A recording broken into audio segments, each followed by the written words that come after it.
Good morning, everybody. I am coming to you today to bring you a word that God just shared with me. As I was studying in the book of Nehemiah, because I lead or facilitate a Bible study here on Friday mornings, and right now we're reading through the book of Nehemiah. But I was on chapter 2, and God just pointed something out to me that is so relevant for us today. And in the chapter 2 that I was reading, Nehemiah has been called to rebuild the walls of Jerusalem. They'd been broken down, torn down, burned out, attacked, and it was a shame.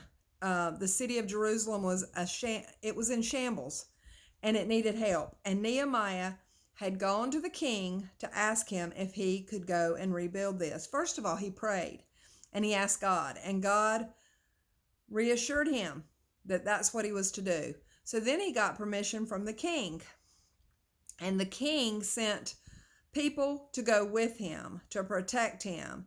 They planned it all out, every part of the journey to rebuild the walls of Jerusalem.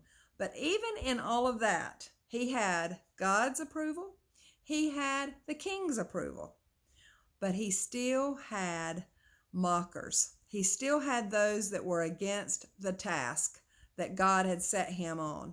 So that's where I am today. I saw in Nehemiah chapter 2 and verse 10, and all these people, it said and I may be pronouncing these names wrong, I'm sorry, when Sanballat the Horonite and Tobiah the Ammonite official heard about this, they were very much disturbed that someone had come to promote the welfare of the Israelites.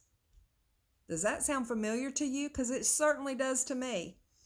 The enemy is upset that we are trying to keep God in this nation. The enemy is upset that we're trying to rebuild our nation from where the founders started this and why they were led to America in the first place. The enemy is trying his best to get God out of America, and the enemy is upset. So therefore we have mockers. We have mockers that say, this is already lost. Why are you still standing? Why are you still doing this? Because we believe in a God of the miraculous. We believe in a God that pulls things together out of nothing. Remember, he spoke the world in existence.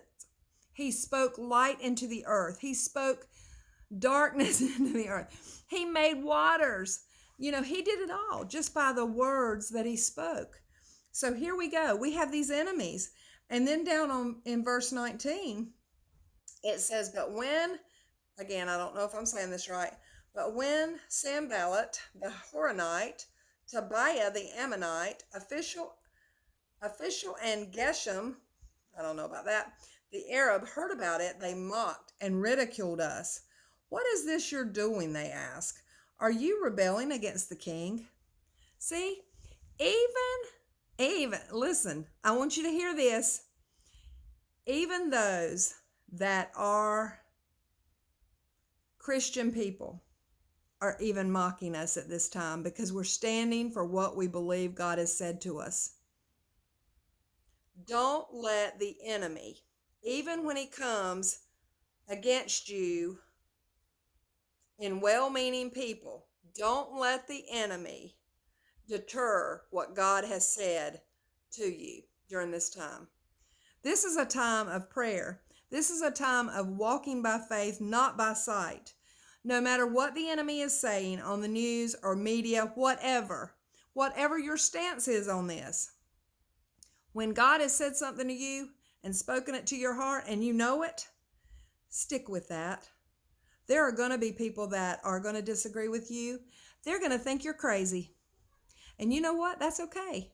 Because even in the Bible, they did that. They ridiculed Jesus. And they mocked him and thought he was a lunatic. So I just know in my spirit what God has said to me.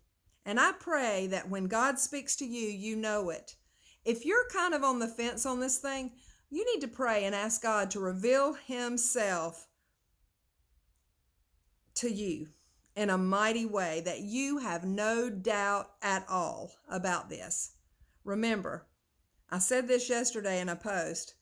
It's not called a walk by faith for nothing. Faith is believing something you don't yet see. We don't see it, but we believe it because God has spoken it. So with that in mind, I pray all of y'all have a great day and get alone with God today somewhere and seek His face. I believe He is going to reveal Himself to you in a new and refreshing kind of way. In Jesus' name. Love you guys. Talk to you soon.